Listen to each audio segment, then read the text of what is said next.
जब राज्यसभा का चुनाव हुआ मैंने तभी वोट उनको दिया, तो उसी समय मुझे निकाल देते। जब मैंने माफिया अतीक अहमद बोला तब उन्होंने मुझे पार्टी से निष्कासित करने का काम किया। जो अतीक को मानने वाले लोग हैं, जो उन पर भरोसा रखने वाले लोग हैं, कहीं ना कहीं इस निष्कासन के बाद उनको बहुत बड़ा मनोबल बढ़ा है। जैसे मैंने सदन में बोला तो वैसे इनके लोग बौखला गए, और बौखलाने के बाद जो इलाहाबाद में अतीक के लोग हैं वो क्या करेंगे वो मैं ही जान सकती हूँ। इसलिए मैंने अखिलेश जी को पत्र लिखा कि मुझे कुछ भी होता है तो उसके जिम्मेदार आप होंगे। जिस पार्टी से मैं निकाली गई हूँ उस पार्टी से कहीं ना कहीं वो लोग संबंधित रखते हैं अपने आप को, तो उसके वजह से मतलब ऐसा कुछ चल रहा है, ऐसा कुछ हो रहा है, तो धमकियाँ मिल रही। मैंने लेटर को बहुत सोच विचार करने के बाद लिखा, क्योंकि पहली बात तो जैसे इनको पता था कि मैंने जब राज्यसभा का चुनाव हुआ मैंने तभी वोट उनको दिया, तो उसी समय मुझे निकाल देते। और उसके बाद जिस तरह से मुझे सदन पर, जब मैंने सदन में अपनी बात रखी और मैंने योगी जी को और उनके नीतियों पर समर्थन किया और उसके बाद उनको धन्यवाद दिया, और तो कहीं ना कहीं जब मैंने माफिया अतीक अहमद बोला तब उन्होंने मुझे पार्टी से निष्कासित करने का काम किया। तो कहीं ना कहीं इतने अपमानित तरीके से जब मुझे पार्टी से निकालने का, निष्कासित करने का काम किया जाएगा, और क्योंकि एक चीज़ मैं बताना चाहूँगी, जब से मुझे पार्टी से निष्कासित किया गया है तो आप देख रहे होंगे कि जो समाजवादी के लोग हैं और जो खास करके जो प्रयागराज में जो अतीक के लोग हैं, जो अतीक को मानने वाले लोग हैं, जो उन पर भरोसा रखने वाले लोग हैं, कहीं ना कहीं इस निष्कासन के बाद उनको बहुत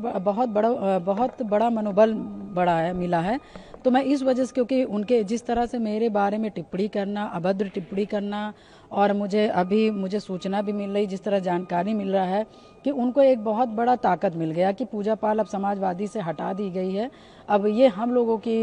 पार्टी है। अब हम लोग जिस तरह से चाहेंगे, जिस तरह से रहेंगे, जिस तरह से हम रहेंगे, हम रह सकते हैं और इनको चोट पहुंचा सकते हैं। तो बहुत विचार करने के बाद तब हमने माननीय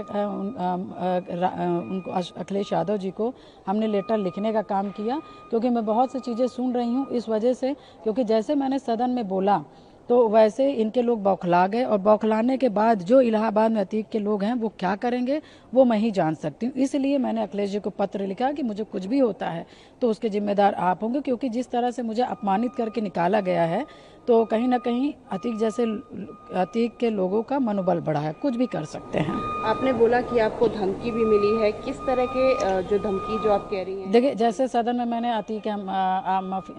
माफिया अतीक अहमद का नाम लिया, जिस तरह से मैंने उसके जो दुर्दांत तरीके से हत्याएं की जाती थी मैंने उसके बारे में जिक्र किया, तो इन सब चीज़ों को लेकर, और खास करके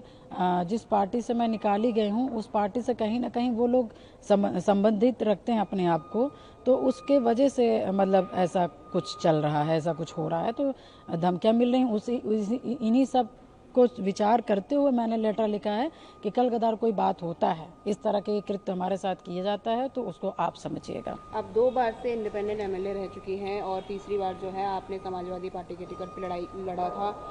अब आपने जब पार्टी से एक्सपेल कर दिया गया है आपको, आपने क्या सोचा है आने वाले टाइम पे? जैसे कि आपने बोला कि आपने योगी आदित्यनाथ की नीतियों को समर्थन दिया, तो क्या आपको कोई प्लान? बिल्कुल, देखिए ये आज से नहीं है, ये जब मेरे पति की हत्या हुई थी तभी से मैंने संकल्प ले लिया था कि जितना हो सकता है मैं माफियाओं के खिलाफ लड़ूंगी, और मैं उसी पार्टी को सहयोग करूंगी, अपना समर्थन करूंगी, अपने समाज का समर्थन दिलवाऊंगी जो माफियाओं को, जो अपराधियों को बेअंकुश लगा सके। और शुरू से मेरी नीति यही रही है, और इन सब नीतियों को देखते हुए कहीं ना कहीं मैंने काम भी किया है और आगे भी काम इसी पे करूंगी, और अपनी जनता का और अपने अपने पाल समाज के जो हमारे साथी सहयोगी हैं, हमारे भाई बंधु हैं, पिता तुल्य बुजुर्ग हैं, मैं उन्हीं की सेवा करना चाहूँगी, उन्हीं की सेवा कर रही हूँ, क्योंकि मेरे दुख सुख में, मेरे तकलीफ में, मेरे संघर्षों में मेरा समाज खड़ा रहा है, मेरी जनता खड़ी रही है। तो अभी आगे का तो मैं नहीं बता सकती कि मैं क्या करूँगी, मगर हाँ इतना मेरा तय है कि मैं अपनी जनता का सेवा और अपने पाल समाज की सेवा लगातार करती रहूंगी, क्योंकि उन्होंने मुझे बहुत ताकत दिया है और आगे का जीवन उन्हीं पे समर्पित करूंगी। आखिरी सवाल, अगर मौका मिले तो बीजेपी क्या आप ज्वाइन करना चाहेंगे, क्योंकि आप ऑलरेडी उनकी नीतियों को जो है समर्थन दे रही हैं? देखिए, क्योंकि हमारी विचारधारा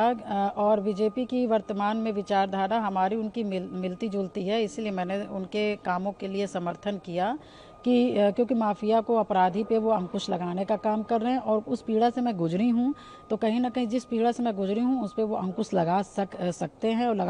लगा भी रहे हैं। इस वजह से अभी मेरे विचार उनके मिल रहे हैं। अब आगे आगे क्या होगा वो समाज से बात करके तो ही तय होगा।